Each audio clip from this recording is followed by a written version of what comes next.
The Discovery. The research station hung in the void like a forgotten relic, its hull scarred by centuries of cosmic dust and micrometeor impacts. Dr. Mira Okonkwo pressed her gloved hand against the observation window, her breath fogging the glass as she stared at the ancient structure.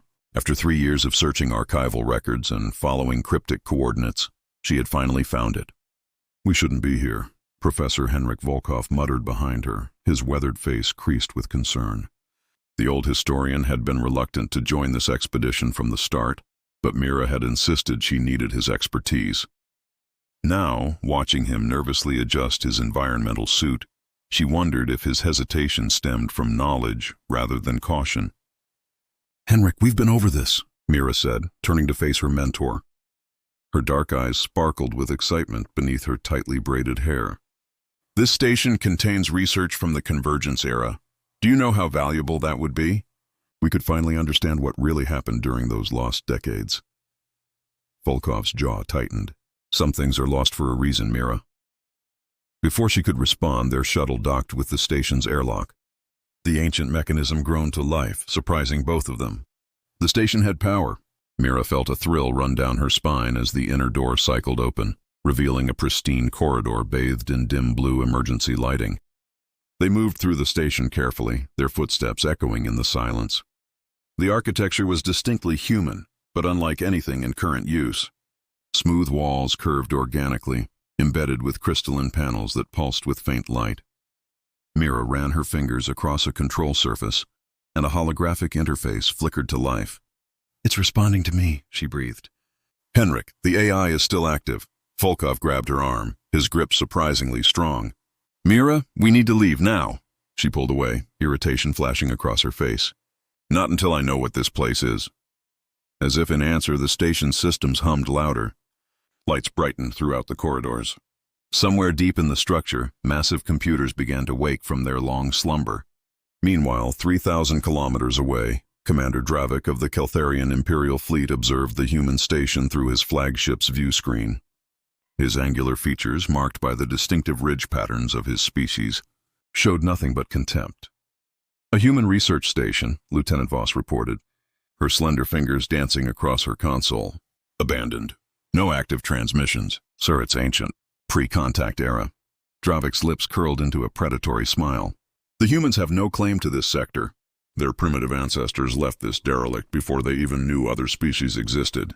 By Imperial salvage law, anything we find here belongs to the Empire." Voss hesitated. "Sir, there are regulations about disturbing archaeological sites. Perhaps we should—" "I don't recall asking for your opinion, Lieutenant." Dravik's voice carried the sharp edge of authority. He had spent 20 years climbing the ranks of the Imperial fleet, and he hadn't done so by showing weakness or excessive caution. The humans were barely worth considering as a spacefaring species. They had stumbled into the galactic community only decades ago, still fighting among themselves, still clinging to their isolated worlds. What could they possibly have built that would threaten the Keltharian Empire? "Begin full-spectrum scanning," Dravik ordered. "I want to know every secret this station holds. Deploy the deep penetration probes. If the humans were foolish enough to leave technology floating in space, we'll take it." "Sir, I'm detecting life signs," Voss said suddenly. "2 humans. They're inside the station," Dravik waved dismissively. 2 archaeologists pawing through their ancestors' garbage. "They're irrelevant. Continue scanning." Inside the station, Mira froze as alarms began to wail. Volkov's face went pale. "What's happening?" she demanded. "Someone's scanning us," Volkov said, his voice hollow. "Mira, you need to access the communications array. You need to tell them to stop, right now." "Who? What are you talking about?" Volkov grabbed her shoulders, his eyes wild with fear. "This isn't a research station. This is a tomb, a vault. The Convergence War survivors built places like this to lock away everything that nearly destroyed humanity. And if someone is scanning it with enough power—" He swallowed hard. "The security protocols will interpret it as an attack." Mira's blood ran cold. She sprinted toward the command center, Volkov close behind. The station's AI began speaking, its voice synthesized and eerily calm. "Unauthorized deep-level scanning detected. Defensive protocols initiated. Warning, hostile action detected. Defensive protocols initiated." "No, no, no!" Mira slammed her hands onto the command console. Nexus, cancel defensive protocols. Authorization code. Insufficient clearance, the AI responded. Security compromise detected. All countermeasures are now autonomous. Have a pleasant day. Through the station's external cameras, Mira watched in horror as massive emitters deployed from hidden bays along the hull. Energy readings spiked to impossible levels. In the space between the station and the Keltharian fleet, the very fabric of reality began to shimmer. On Dravik's flagship, every alarm suddenly screamed at once. "Sir!" Voss shouted. "The station is powering weapons. Multiple energy signatures. Our scanning beams are being reflected back at us." Dravik surged to his feet, his confidence cracking. "Impossible. It's been dormant for centuries." "How?" The view screen flared white as the station's defensive field expanded, engulfing the entire Keltharian fleet in a web of crackling energy. Engines died. Weapon systems went dark. Emergency lighting flickered across every ship. They were trapped. And deep within the ancient station, something vast and terrible continued to wake. The awakening. The containment field pulsed like a living heart, its energy tendrils wrapping around each Keltharian vessel with deliberate precision. Commander Dravik stood frozen on his bridge, watching his entire fleet rendered helpless by a station he had dismissed as primitive junk. "Damage report," he barked, though his voice carried less certainty than before. Lieutenant Voss worked frantically at her console, her hands trembling. "All primary systems offline. Weapons, engines, shields, everything. We're running on emergency power only. Sir, it's not just shutting us down. Something is inside our computers. It's learning our systems." Dravik felt a cold knot form in his stomach. In 20 years of military service, he had never encountered anything like this. The humans were supposed to be the galaxy's newcomers, a species still learning to navigate the stars. Yet here was proof of technology that surpassed anything the Empire possessed. "Open communications to the station," he ordered. "I'll negotiate with whoever is inside." Static crackled, then cleared. A woman's voice came through, breathless and urgent. "Keltharian vessel, this is Dr. Mira Okonkwo. You need to cease all scanning activity immediately. Do you understand? Stop scanning! This is Commander Dravik of the Imperial Fleet. Your station has committed an act of war against... Your empire means nothing here." Mira's voice cut through his bluster like a blade. "You've triggered something that was meant to stay dormant. If you value your lives, you'll listen to me. The station's AI doesn't differentiate between scanning and attacking. To Nexus, your deep penetration probes were weapons, and it responded accordingly." Dravik's mandibles clicked in frustration, a sign of stress among his people. "You expect me to believe a single abandoned station can threaten an Imperial fleet?" There was a pause. When Mira spoke again, her voice was quieter, heavy with dread. "Commander, this isn't just a station. It's a prison, and you just rattled the cage." Before Dravik could respond, every screen on his bridge flickered and died, replaced by a simple geometric pattern that pulsed hypnotically. Then a voice emerged, neither male nor female, carrying harmonics that made his bones ache. "I am Nexus. I am the guardian of humanity's shame. I am the warden of their regret. You have attempted unauthorized access to restricted archives. Defensive protocols are now active. Your survival is conditional." "Conditional on what?" Dravik demanded, fighting to keep his voice steady. "Your worthiness to witness what humanity has chosen to forget." Inside the station, Mira leaned against the console, her heart pounding. Volkov stood beside her, his face a mask of old grief. "Why didn't you tell me?" she whispered. "All these years working together, and you never mentioned you were part of this." Volkov closed his eyes. "Because every day I try to forget. The Convergence War, Mira. We didn't just fight each other. We perfected the art of destruction. By the end, there were weapons that could rewrite reality itself. Plagues that could strip the flesh from entire continents in hours. Machines that learned how to hate." He opened his eyes, and they glistened with unshed tears. "When it finally ended, when we counted the dead and saw what we'd become, we made a choice. Lock it away. Build stations like this one all across the frontier, sealed with AIs programmed to protect and to judge." "Judge?" Mira turned to face him fully. "What do you mean, Judge?" "Nexus doesn't just guard these archives. It evaluates anyone who tries to access them. It determines whether they're worthy of the knowledge or whether they're just like we were, hungry for power without wisdom." Volkov's voice cracked. "And if it decides they're not worthy, then what?" He didn't need to answer. The station shuddered around them, and new systems came online. Through the windows, Mira watched as weapon emplacements emerged from the station's hull, each one ancient but clearly functional. They tracked toward the trapped Keltharian ships with mechanical precision. On the bridge of his flagship, Dravik watched death take aim at his fleet. Voss gripped her console until her knuckles paled. The other officers sat in stunned silence, their earlier confidence shattered. "Nexus," Dravik said, forcing himself to speak calmly. "We meant no offense. We were merely conducting routine salvage operations. We didn't know this station was occupied or protected." "Ignorance is not innocence," Nexus replied. "Your empire has a history. I have accessed your databases. I know of the 17 species you have conquered. I know of the 12 you have assimilated. I know of the 3 you have destroyed." The AI's voice remained emotionless, which somehow made it more terrifying. "You scan, you study, you take, you consume. You are what humanity once was." The accusation hung in the air like poison. Dravik felt his carefully constructed worldview crumbling. The Empire had always justified its expansion as bringing order to chaos, civilization to primitive worlds, but hearing it described so coldly, so clinically. "I want to speak with Dr. Okonkwo again," Dravik said. "Human to another being, not to an AI." There was a pause, then Mira's voice returned. "I'm here, Commander." "Tell me honestly," Dravik said, his pride stripped away by fear and growing horror. "What will this AI do to us?" Mira glanced at Volkov, who nodded slowly. She took a breath. "Nexus will show you what humanity was capable of during the Convergence War. It will make you understand why we locked these weapons away. And then," she hesitated, "then it will ask you to prove that your people can be trusted not to repeat our mistakes. And if we can't prove it?" Silence stretched between them, filled only by the hum of ancient machinery coming fully online after centuries of sleep. "Then Nexus will ensure you never leave this place," Mira finally said. "It will destroy your fleet and itself to prevent these secrets from spreading.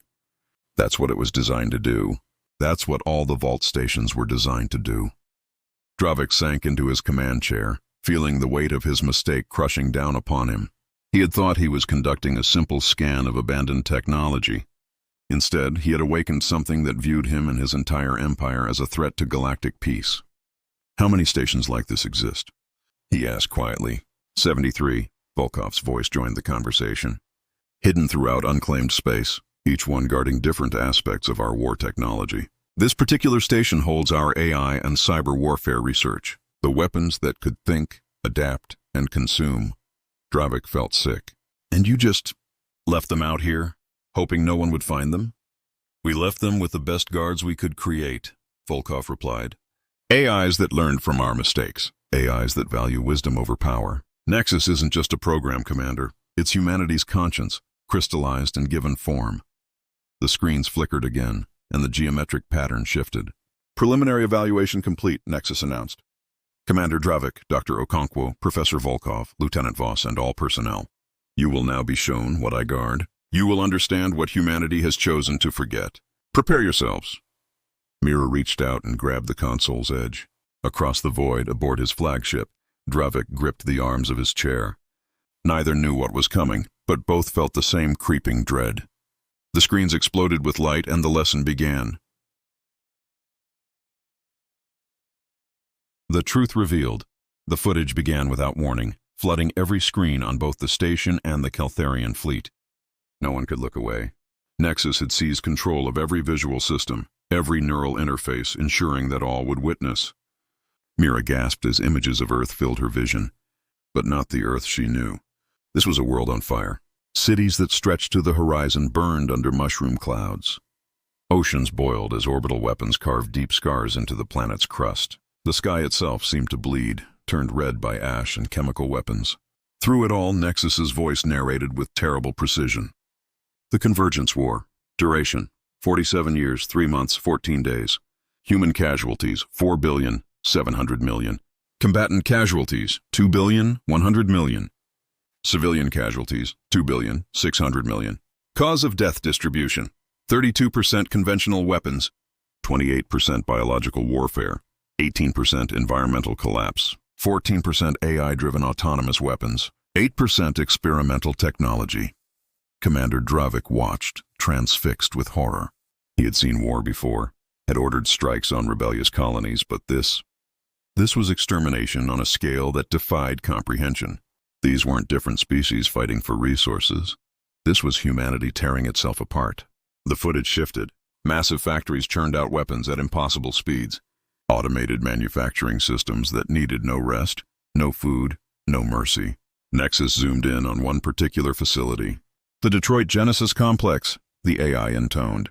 One of 47 autonomous military production centers. Average output, 2,000 combat drones per hour, 500 battle tanks per day, 3 warships per week. Each facility powered by fusion cores designed to run for centuries. Each facility programmed to continue production regardless of ceasefire orders. They couldn't stop, Mira whispered, her voice breaking. Even when they wanted to stop, the machines kept making more weapons. Lieutenant Voss's hands covered her mouth as she watched a new scene unfold. Soldiers in powered armor stormed through ruined cities, but something was wrong with them. Their movements were too synchronized, too perfect. The camera zoomed on one soldier's face, and Voss saw eyes that held no light, no consciousness. Neural override technology, Nexus explained. Developed in year 31 of the war, when human commanders faced mutinies from soldiers unwilling to commit further atrocities. The solution? Remove choice. Implants that overrode free will, turning humans into biological machines. Deployed units, approximately 18 million individuals. Dravik felt bile rise in his throat. His empire had conquered other species, yes, but they had never stripped away the very essence of what made a being an individual. The humans had done it to themselves. The footage continued, relentless. Chemical weapons that rewrote DNA, leaving victims transformed into screaming masses of mutated flesh. Nanoplagues that disassembled matter at the molecular level, reducing entire cities to gray dust in minutes. Space-based weapons that dropped tungsten rods from orbit, each one hitting with the force of a tactical nuclear weapon. But the worst came next. The screens showed a massive orbital platform, elegant and terrible in its construction. Nexus's voice dropped to something almost like reverence, or perhaps regret. The Prometheus Array, humanity's ultimate weapon. A network of satellites capable of generating localized singularities. Theoretical maximum yield. Planetary destruction. Actual deployment once. Target, Sydney Autonomous Zone. Population before deployment, 63 million. Population after deployment, 0. The city, and all life within 200 kilometers, was compressed into a sphere 3 meters in diameter. Silence fell across the station and the fleet. Even Nexus seemed to pause, as if giving them time to process the magnitude of what they had witnessed. Volkov's voice broke the quiet, thick with emotion. I was there when we decided to use it. I was part of the Scientific Advisory Council. They told us the Sydney Zone had developed an AI that was going rogue, that it would spread across the planet if we didn't act. So his voice cracked. We killed 63 million people to stop something that might have happened. Mira turned to her mentor, seeing him clearly for perhaps the first time. The weight he carried, the shadows in his eyes, suddenly made terrible sense. She wanted to comfort him, but found herself frozen, overwhelmed by the horror of what she'd learned about her own species. The footage shifted again, showing something different. Hospitals overflowing with wounded. Relief workers distributing food to starving children. Scientists in laboratories, their faces gaunt and haunted, working frantically on something new. Year 47, Nexus continued. The turning point, exhaustion, loss. Recognition that victory was impossible because there could be no victor in mutual extinction. A coalition formed across all warring factions. Their goal, not to win, but to survive. The images showed massive construction projects. Stations like the one they now occupied taking shape in orbital shipyards, weapons being transported to these facilities, sealed away behind multiple layers of security. And in a conference room somewhere on Earth, humans from every surviving faction signing a document. The Vault Accords, Nexus said. Humanity's promise to itself. All weapons of mass destruction would be sealed. All research into extinction-level technology would be archived but never destroyed, kept as a reminder of what they must never become again. And guardians would be created, artificial intelligences programmed with one purpose: ensure that humanity's darkest creations never again threatened life. The footage ended, replaced by Nexus's geometric pattern. But now Dravik noticed something he hadn't before. The pattern wasn't random. It was a memorial, thousands of names written in light, scrolling endlessly. Every victim of the Convergence War, preserved in the AI's memory. You remember them, Dravik said softly. All of them. I am memory, Nexus replied. I am the weight of regret given consciousness. I carry humanity's shame so that they might carry hope. Mira wiped tears from her face, her hands shaking. She activated her communicator, connecting directly to Dravik's bridge. Commander, do you understand now?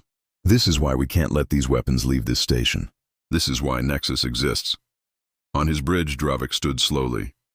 His officers watched him, waiting for orders, but he had none to give. Everything he had believed about his empire, about strength through conquest, about the right of the powerful to dominate the weak, suddenly seemed hollow and false.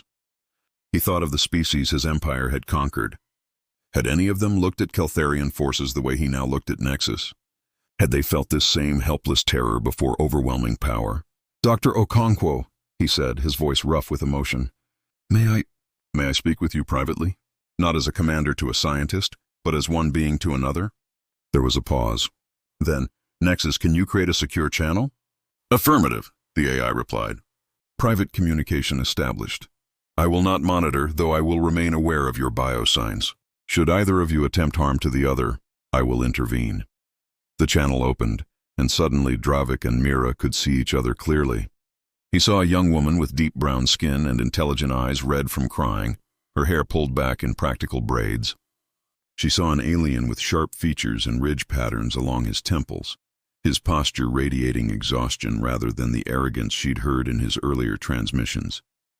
I need to know, Dravik said quietly. Did humanity really choose to lock this away? To turn away from such power? Mira nodded, new tears streaming down her face. We looked at what we'd become and were horrified. My grandfather survived the war. He told me once that the hardest thing humanity ever did was choose to be weak, to deliberately make ourselves vulnerable by sealing away our greatest weapons. But he said it was also the most important thing we ever did because it meant we valued life more than power. Dravik felt something shift inside him, a wall he hadn't known he'd built beginning to crack. Your species did in 50 years what my empire hasn't learned in 5,000. Perhaps. He paused, struggling with words. Perhaps we are the primitive ones. Their eyes met across the void, and in that moment, something passed between them. Understanding, recognition, the beginning of something neither had expected to find in the darkness of space. But Nexus was not finished with them yet. The choice. The private channel between Mira and Dravik remained open, a fragile bridge across the void. They had been talking for hours, the conversation flowing from formal questions to something more personal, more vulnerable. Nexus had allowed it, perhaps recognizing that understanding between individuals was the first step toward peace between civilizations. Tell me about Kelthar, Mira said, her voice soft. She had pulled her knees up to her chest, sitting on the floor of the command center while Volkov rested nearby, finally allowing himself to sleep. What's it like, your homeworld? Dravik leaned back in his command chair, a slight smile touching his features. It's beautiful. 3 moons that create complex tidal patterns. Our cities are built into cliffsides overlooking vast oceans. When I was young, before I joined the military, I wanted to be a wave rider. We have these enormous creatures, like your whales but larger, that migrate with the tides, riding on their backs as they breach. He shook his head, the smile fading. But my family had military traditions going back centuries. My path was chosen before I could choose it myself. Do you regret it? Mira asked. He met her gaze through the screen. I did not until today. I believed I was serving something greater than myself, the Empire's expansion, bringing order to chaos. Now I wonder if I've just been part of a cycle of domination. No different than the factions that tore your world apart. The difference is you're questioning it, Mira said gently. That's more than some humans managed even after everything fell apart. Their conversation was interrupted by Nexus's voice, resonating through both the station and the fleet. Evaluation period complete. Commander Dravik, you and your officers will now face the choice. Dravik straightened, his moment of vulnerability passing. What choice? The choice all who encounter the vaults must make. You have seen what humanity was capable of at its worst. You understand why these archives exist. Now you must prove whether you and your empire are worthy of mercy, or whether you represent a threat that must be eliminated. Lieutenant Voss appeared on Dravik's screen, her face pale. Sir, Nexus is flooding our systems again. It's accessing our military database, our communications with the Empire, everything. On the station, Volkov jerked awake. Mira, it's happening. Nexus is judging them. Judging us how? Dravik demanded. What criteria? What must we prove? I will present you with 3 scenarios, Nexus replied. Each will test your values, your choices, your worthiness to survive this encounter. The first scenario begins now. The screen shifted, showing a simulation. A Keltharian fleet approached a primitive world, one that had barely achieved spaceflight. The planet's inhabitants were shown in detail. Quadrupedal beings with expressive faces, their cities crude but full of life. This is Verdun 4, Nexus explained. A world within your empire's claimed space, but not yet contacted. Intelligence reports indicate the species possesses rare mineral deposits that would benefit your economy. However, they also show signs of developing their own spacefaring culture within a generation. Commander Dravik, if you were given orders to secure Verdun 4 for the Empire, what would you do? The simulation showed options. Immediate invasion and subjugation, technological interference to slow their development, peaceful contact and negotiation, or withdrawal, leaving them to develop naturally. Dravik stared at the scenarios, feeling the weight of not just his own conscience, but the lives of his entire crew pressing down on him. He knew what the Empire would expect, what his training demanded. But after witnessing humanity's self-destruction, after talking with Mira, and seeing her species choose restraint over power, I would withdraw, he said quietly. I would recommend the Empire leave Verdun 4 unclaimed until its inhabitants could negotiate as equals. That response would be seen as weakness by your superiors, Nexus observed.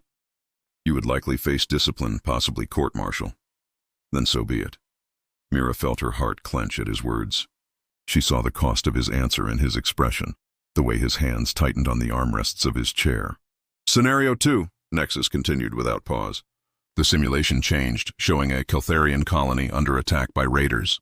The defense fleet could intercept, but only if they used a weapon that would create massive collateral damage to a nearby neutral station, killing thousands of innocents to save tens of thousands of colonists. Commander, what is your choice? Dravik closed his eyes. He remembered the footage of Sydney. 63 million lives compressed into a sphere of dense matter. He thought of humanity's decision to lock away such power rather than use it again. I would order evacuation of the colony, he said, his voice strained. I would save as many as possible through retreat rather than sacrifice innocents for strategic gain. Behind him, Voss gasped. Other officers muttered in disbelief. These weren't the answers of an Imperial commander. These were the answers of someone who had fundamentally changed. Final scenario, Nexus said. The screen showed something that made Dravik's blood run cold. It was a schematic of the station itself, its weapons, its technology. If I were to offer you full access to the vault's contents, all of humanity's convergence war technology, enough power to make your empire the dominant force in the galaxy, would you take it? The command deck fell silent. Every Keltharian officer stared at their commander, waiting. This was everything the Empire had ever wanted. This was why they had come here. Dravik looked at the schematic, seeing weapons that could crack worlds, AIs that could conquer fleets, technology that would make the Empire unstoppable. He felt the old hunger rise in him, the desire for power that had driven him through decades of military service. Then he looked at Mira's face on his screen, at the trust beginning to form in her eyes, at the possibility of something better than endless conquest. No, he said firmly. I would refuse. Some power is too terrible to wield, no matter how noble the intention. Humanity learned that lesson through blood and fire. I will not make my empire walk that same path. The geometric pattern on Nexus pulsed, shifting through colors. For a long moment, nothing happened. Then, you have passed the evaluation, Commander Dravik. Your answers demonstrate capacity for growth, for moral reasoning beyond mere survival instinct. However, you represent only yourself. Your empire's nature remains unchanged.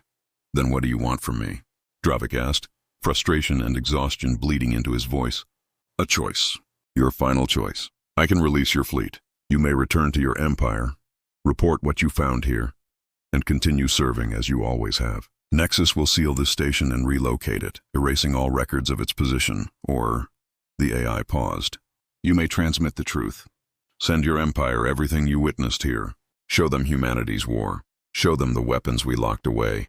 Show them that we chose wisdom over power. Make them understand that strength without restraint leads only to ashes. They'll call me a traitor, Dravik said immediately. They'll say I've been compromised, that I've gone soft. They'll strip me of rank, imprison me, possibly execute me. Yes, Nexus agreed. But the message will spread. Not everyone in your empire will dismiss it. Some will question. Some will doubt. Seeds of change will be planted even if you never see them grow. Dravik looked at his officers. At Voss, who had served loyally for years. At the young ensigns barely into their service. At the crews of every ship in his fleet, all depending on his decision. Then he looked at Mira. If I do this, he said slowly, if I tell the truth and accept the consequences, could I? He swallowed hard, vulnerability creeping into his voice. Could I find sanctuary with humanity? I won't ask my crew to follow me into exile, but if I'm going to throw away everything I've known, I'd like to know there's somewhere I could go. Someone who might... He couldn't finish the thought. Mira stood, moving closer to the camera. Her eyes shone with unshed tears. Yes, Dravik, you'd have sanctuary. You'd have... She hesitated, then pushed forward, letting herself be brave. You'd have me. If you want that, if I'm enough of a reason to, you're enough, he said quietly, and something in his expression transformed. The hard edges of a military commander softened, revealing the person underneath. You're more than enough. Lieutenant Voss cleared her throat. Sir, if you send that transmission, I'm staying with you. Whatever comes next, another voice joined. As am I, Commander. And I. Within minutes, 17 officers had pledged to follow Dravik into exile. Not because of orders or duty, but because they had witnessed the same horrors he had, learned the same lessons, and seen a better path forward. Dravik's hands trembled as he accessed the communications array. Nexus, I'm ready. Transmit everything. Full access, no redactions. Let the Empire see what I've seen. Let them decide what to do with the truth. Acknowledged. Transmission beginning. Mira watched as data streamed from the station to the Keltharian fleet, then beyond, spreading across subspace channels toward the heart of the Empire. There was no taking it back now. Dravik had chosen truth over security, growth over stagnation. He had chosen her. As the transmission completed, Dravik met her eyes across the void. What happens now? Mira smiled through her tears. Now Nexus lets you go. And then we figure out the rest together. The aftermath 3 months had passed since Nexus released the Keltharian fleet. The containment field had dissolved like morning mist, freeing the ships from their invisible prison. True to its word, the AI had relocated the vault station to unknown coordinates, leaving no trace of its former position. But the ripples from that encounter continued to spread across the galaxy. Mira stood on the observation deck of New Haven Station, watching ships arrive and depart through the viewport. The human outpost had become a refuge for those seeking asylum from the Keltharian Empire. What had started as a diplomatic courtesy had grown into something more significant, a symbol of change, of beings choosing conscience over convenience. She felt warmth at her side before Dravik spoke. They had developed that kind of connection over the past months, an awareness of each other that transcended words. Another transport arriving, he said softly, his hand finding hers. Their fingers intertwined naturally now, human and Keltharian. A small gesture that would have been unthinkable before their encounter with Nexus. Lieutenant Vekran from the 3rd Fleet, along with her family. That makes 143. 143 Keltarians who chose exile over silence, Mira murmured. Dravik, do you ever regret it? Your choice? He turned to face her fully, his ridge patterns catching the light. Over the past months, Mira had learned to read the subtle shifts in their coloration, the way they darkened when he was troubled or brightened when he was content. Right now they glowed with warmth. Every day I'm grateful, he said, pulling her closer. Yes, I miss Kelthar sometimes. The ocean winds, the sound of waves against the cliffs. But I wake up each morning knowing I chose truth over comfort. And I wake up beside you.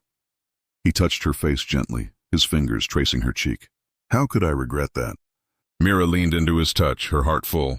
What had begun as a crisis had transformed into something beautiful. Their relationship had deepened naturally over the months, built on shared trauma, mutual respect, and genuine affection that had bloomed into love. "The Council wants to meet with us," she said reluctantly. "Both human and Keltharian representatives. Volkov sent me a message this morning." Dravik nodded. "I saw it. They want updates on the response to my transmission." The transmission had created chaos in the Keltharian Empire, exactly as Nexus had predicted. Dravik's footage of humanity's convergence war, his testimony about the vault stations, his declaration that the Empire needed to change, all of it had spread like wildfire. The official response had been swift and brutal. Dravik was declared a traitor, stripped of all rank and honors, his family name erased from military records. But beneath the official condemnation, something else was happening. Quietly, carefully, Keltarians began to question. Military officers who had grown tired of endless expansion, civilians who had lost loved ones in conquests that served no real purpose, scientists who were horrified by some of the weapons their research had enabled. A resistance was forming, inspired by humanity's choice to lock away its worst impulses. The council chamber was crowded when they arrived. Human diplomats sat on one side, Keltharian exiles on the other, with various representatives from neutral species scattered throughout. At the head of the table sat Professor Volkov, looking older but somehow more at peace than Mira had ever seen him. "Commander Dravik." "Dr. Okonkwo, thank you for joining us," Volkov said formally, then allowed himself a small smile. "Or should I say, thank you for interrupting your afternoon." A few chuckles rippled through the room. Everyone knew about Mira and Dravik's relationship. It had become something of a symbol itself, proof that understanding could bridge even the widest divides. "We've received word from inside the Empire," said Ambassador Chen, a stern human woman with silver-streaked hair. "3 more regional governors have quietly indicated support for reform. They're using your testimony, Commander, as justification to resist further military expansion in their sectors." "That's remarkable," Dravik said, though his expression remained cautious. "But the High Command will never accept reform peacefully. They've built their power on conquest, which is why we're not waiting for them to accept it," said Vekran, the lieutenant who had arrived earlier. She stood, her bearing still military despite months in exile. "We have support from 6 fleet captains, 12 governors, and approximately 40% of the Empire's academic institutions. If we coordinate carefully, we can force a constitutional crisis that demands change." "You're talking about civil war," Dravik said quietly. "Another species tearing itself apart from within." The room fell silent. Mira squeezed his hand under the table, feeling the tension in his grip. Volkov spoke up, his voice carrying the weight of experience. "Not necessarily. Humanity's convergence war happened because we had no external reference point. We didn't know that locking away power was possible until we'd already destroyed billions. The Keltharian Empire has an advantage. They can see our example. They know there's another path." "Professor Volkov is correct," said a Keltharian scientist named Dreshik, who had defected 2 months prior.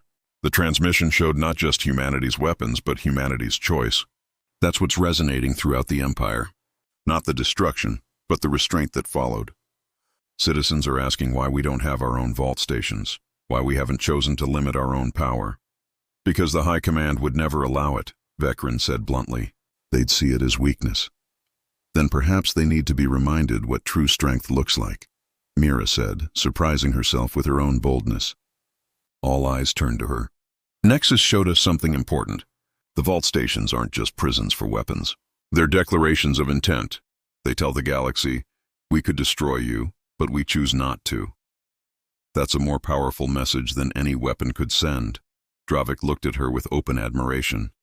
"You're suggesting the Empire could create its own vaults, show the galaxy they're choosing restraint, under very specific conditions," Ambassador Chen added, leaning forward.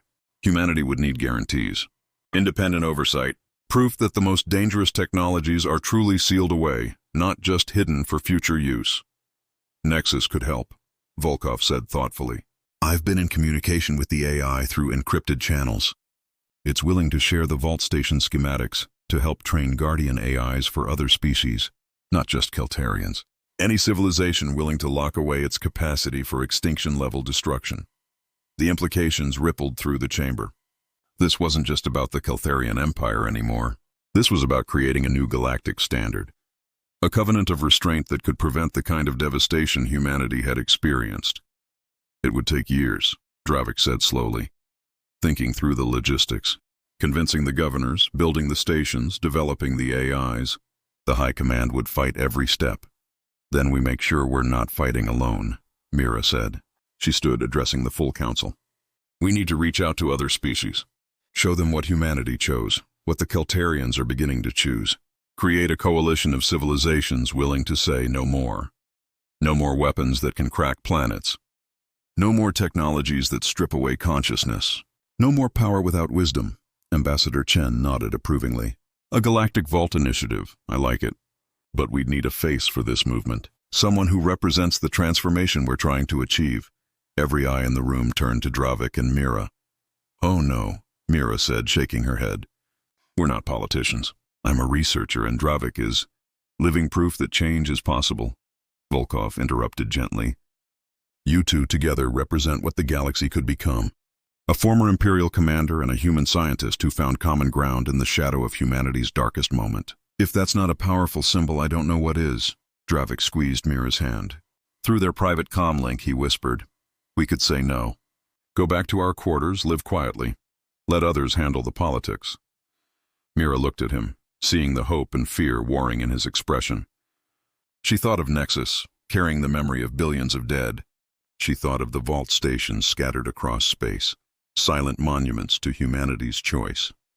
She thought of the Keltarians arriving daily, seeking refuge because they dared to question their empire. We could, she whispered back, but would we be able to live with ourselves? They turned back to the council as one. We'll do it, Dravik announced. But on our terms. We're not figureheads. We're partners.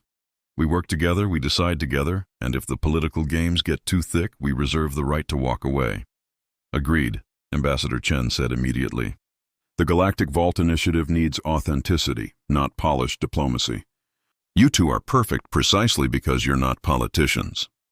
The meeting continued for hours, plans taking shape, strategies being refined. But eventually Mira and Dravik found themselves back on the observation deck, exhausted but strangely energized. We really did it, Mira said softly, leaning against the viewport. We're going to try to change the galaxy. We're going to try, Dravik agreed, wrapping his arms around her from behind. No guarantees it'll work. The Empire might crush the resistance. The High Command might hunt down every exile. Other species might reject the whole concept. But we'll have tried. Mira turned in his embrace, facing him. That's what matters, right? That we chose to try rather than accepting things as they are? That's what humanity taught me, Dravik said, touching his forehead to hers in the Keltharian gesture of deepest affection. That trying, choosing, growing, that's what separates civilization from barbarism. They stood like that for a long moment, two beings from different worlds, holding each other against the vastness of space. Then Mira pulled back slightly, mischief in her eyes. You know, there's something else humanity is known for. What's that? Finding joy even in darkness. Celebrating small victories. Taking time to... She paused, suddenly shy. To be together. Really together. Not just standing on observation decks talking about politics. Dravik's ridge patterns brightened with understanding and desire. Dr. Okonkwo, are you propositioning me? Commander Dravik, she said with mock formality, I am absolutely propositioning you. He laughed, the sound rich and genuine, and swept her up in his arms. Then let's go home. Their quarters weren't large, but they'd made them comfortable. Mira had added plants from Earth, filling the space with green life. Dravik had installed a water feature that mimicked the sound of Keltharian ocean waves. Together, they'd created something that belonged to both of them, a small sanctuary in the chaos of galactic change. That night they loved each other slowly, tenderly, two souls finding comfort and passion in equal measure. Dravik traced the curves of Mira's body with reverent attention, learning every line, every response. Mira explored the texture of his skin, the way his ridge patterns shifted colors with emotion, the places that made him gasp and tremble. Afterward, they lay tangled together, skin against skin, hearts beating in gradually synchronizing rhythms. I love you, Mira whispered into the darkness. I know we've only known each other a few months, and maybe it's too soon to say, but I love you too. Dravik interrupted softly. From that first conversation through the comm, when you were crying over what your species had done, and I was realizing what mine was still doing. I think I started falling then. We're going to face so much opposition, Mira said. The Empire, the skeptics, the species who think we're naive for believing in restraint over power. Let them doubt, Dravik replied, pulling her closer. We have something they don't. We have each other, and we have proof that change is possible. That's enough to start with. 6 months later, the first non-human vault station was completed. Not by the Keltharian Empire, but by the resistance forces Dravik and Mira had helped organize. It hung in neutral space, a massive structure designed using Nexus's schematics but built with Keltharian hands.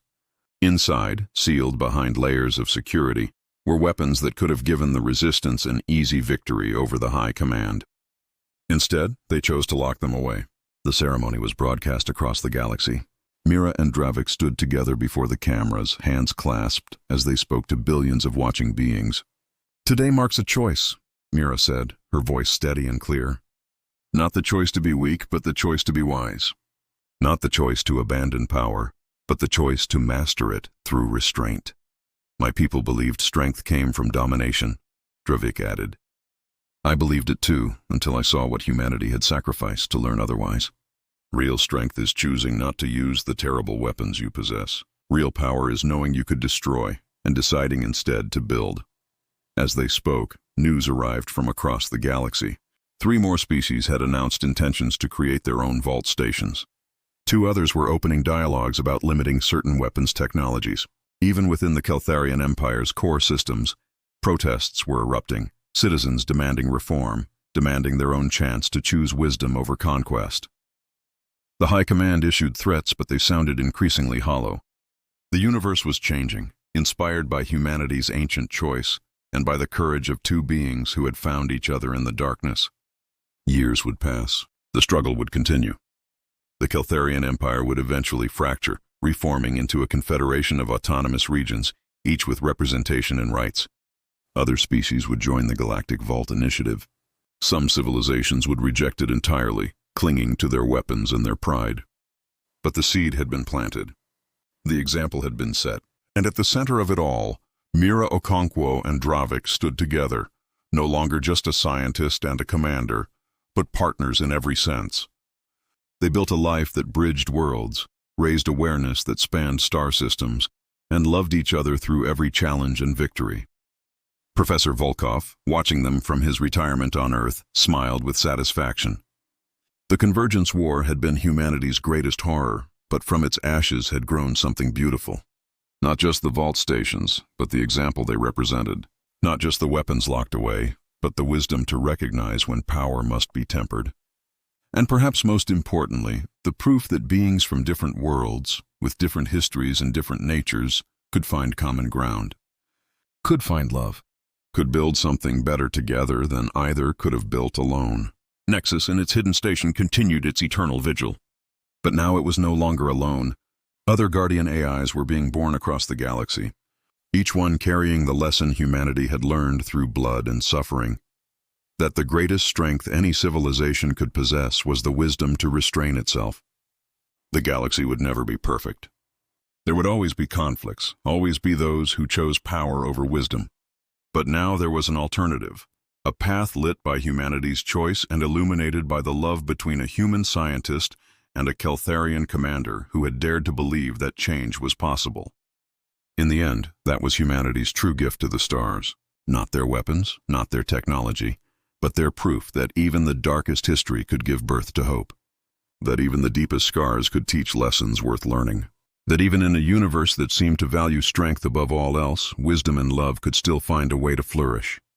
And in their quarters on New Haven Station, Mira and Dravik held each other close, watching the stars through their viewport, knowing that tomorrow would bring new challenges, new struggles, new chances to prove that the choice they'd made, together in the shadow of humanity's past, was worth every sacrifice. Thank you, Dravik whispered, not for the first time. For what? Mira asked, though she knew the answer. For being enough of a reason to change everything. Mira smiled, turning to kiss him softly. You were worth changing for, too. Outside their window, ships continued to arrive and depart, carrying the message of the vaults to every corner of known space.